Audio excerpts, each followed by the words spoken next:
Let's go to Steven in Ontario. What's up, Steven? Hey, John. How's it going? Partying, dude. What are you up to?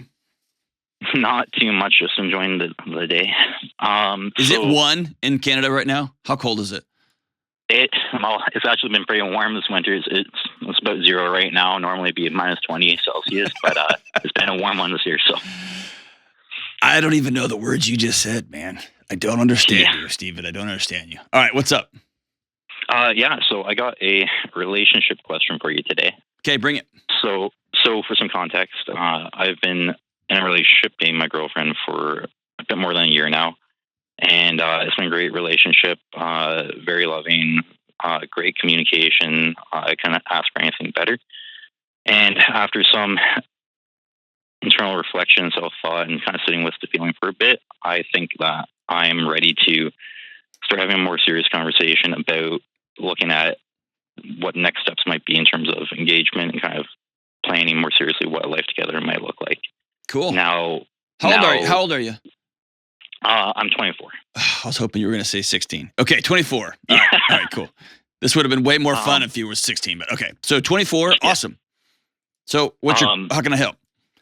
Yeah, so the one thing I'm really considering with this is that while I very much have sat with this feeling and kind of thought about it a lot and do really feel it, I think that, it's been just over a year and that it might be kind of more prudent to sit with this feeling a bit longer, get a few more seasons of life under our belts and more experience with life beside each other before kind of stepping forward with something like that. And it's kind of dealing with the conflict of, I very much really do feel that feeling of I'm ready for that next step, but also kind of reining myself in a bit and just saying, hey, like, time's on our side and we're pretty young, and let these feelings kind of continue to deepen and sit with them for a bit, and just kind of get your thoughts on that. Yeah, man. Thanks for the call. I think first and foremost, you need to take your feelings and flush them down the toilet. Okay. I think you are being led around by your feelings. And if you set into a long-term relationship, now, like, make no mistake, like, you feel in love and you feel super, like, all jazzed up to be next to her. Like, all that's cool. Like, they're awesome, right? They make great road signs. They make terrible directions. Okay? Like, because here's what's going to happen. You're going to be 4 or 5 years into this thing. You're going to be married. And then she'll have a kid. And you'll be figuring X and Y. And then you won't, quote unquote, feel it anymore. Mm-hmm. I've been married 20 and a half years. I can guarantee you the feelings come and go. Mm-hmm. And at some point, if you heard my conversation with Jordan Peterson, I made a covenant. I said I would. And the times I have been dangling over the edge to leave this thing and to walk, all that, I've been held back by that one thing. I said I would. Mm-hmm. And so feelings are fine and good, especially at the beginning. What I begin to look for over time are our values as we know them right now aligned? Mm-hmm. Right? And we very much have had those conversations, and over time increasing kind of complexity and kind of seriousness, and kind of we've definitely, I think, have come to the conclusion that our values very much do align, but I think it's kind of sitting with each other and kind of living those values out and kind of getting consistency over time with that. Man, you're running this thing like it's a computer program, and it doesn't work like that. Okay.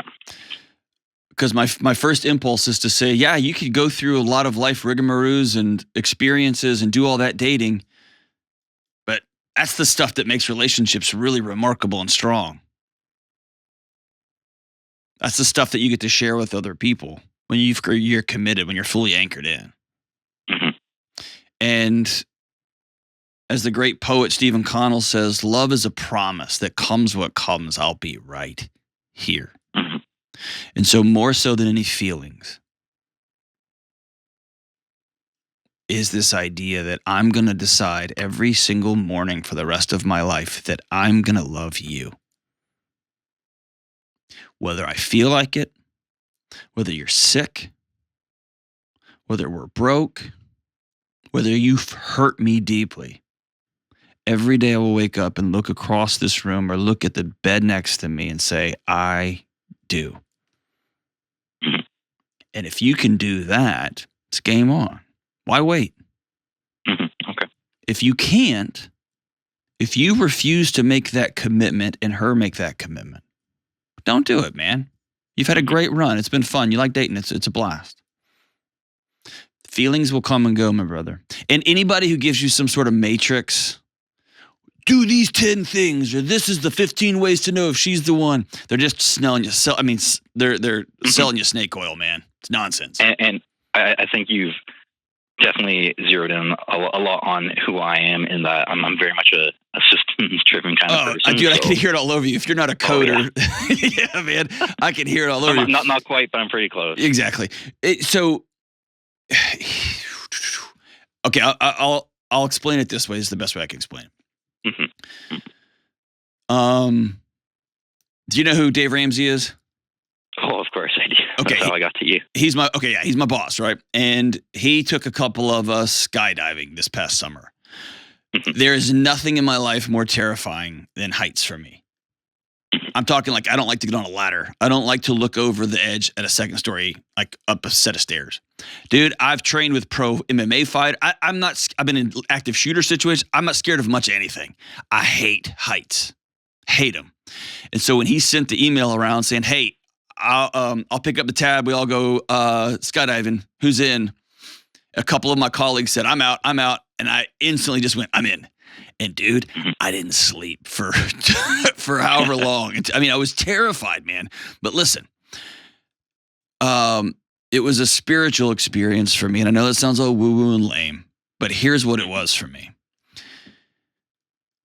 It showed me this adventure I'd been on in my marriage, where for so many years I tried to love harder by clamping down, by holding on tighter. Holding on to my wife and to our values and to our rules and to the way things are in our house and how's our house gonna. And it was this constant revision. Are we aligned? Are we on this thing? And then I jumped out of that plane, man, and you just let go. And I had to lean in and trust the dude behind me, this former Navy SEAL who had a vested interest in landing safely also. Dude, it was total abandonment, total trust, like I've never experienced. I got to trust this guy or I'm dead. Got to do what he says or I'm dead. And it was one of those my wife came with us actually. And when I got home and we were just talking about it, we both had a conversation about, that's belief. Is not trying to get all the rules right. It's letting go. That's love. It's not trying to take you. It's not trying to suffocate my wife and my family and my kids. It's letting go. And when I let go, then she feels safe enough to be so deeply rooted in our marriage that she feels safe. And when she feels safe, she can breathe. And when she can breathe, then all of a sudden, you see what I'm saying? So I think I do. It's going to be exactly opposite of your impulse. I want to control every variable. I want to make sure every T is crossed, every I is dotted before we do this other thing. Because once we do this thing, there's no coming back. I'll tell you right now, dude, you're going to cross that line and be like, what happened? Yeah. Right? The thing that you can control on this side of that experience is, come what come, I will be right here. And I'll spend the rest of my life trying to meet your needs. Will you, my love, spend the rest of your life helping me meet mine? And that's the dance. I think that's very well put. Yeah. And I would do anything to have your way of seeing the world, by the way. I'm kind of a chaotic mess. So you will bring immense value to your marriage by hopefully you're marrying somebody that's going to drag you out dancing, and you are going to be the guy that's like, how about we pay the light bill too? Like, hopefully that's how y'all work, right? You have for sure. an incredible value to relationships. I need people like you for real. If it wasn't for my wife, I would have an awesome podcast and be homeless at the same time. So You have immense value. But when it comes to this one decision, I'm in. Come what come, I'll be here. And my feelings are going to be a part of the signal system but they are not going to be the direction. The direction is come will come. I'll be right here. I'm not going anywhere. That's love. And I hate to say this so crassly, but my brother, love's a choice every day for the rest of your life.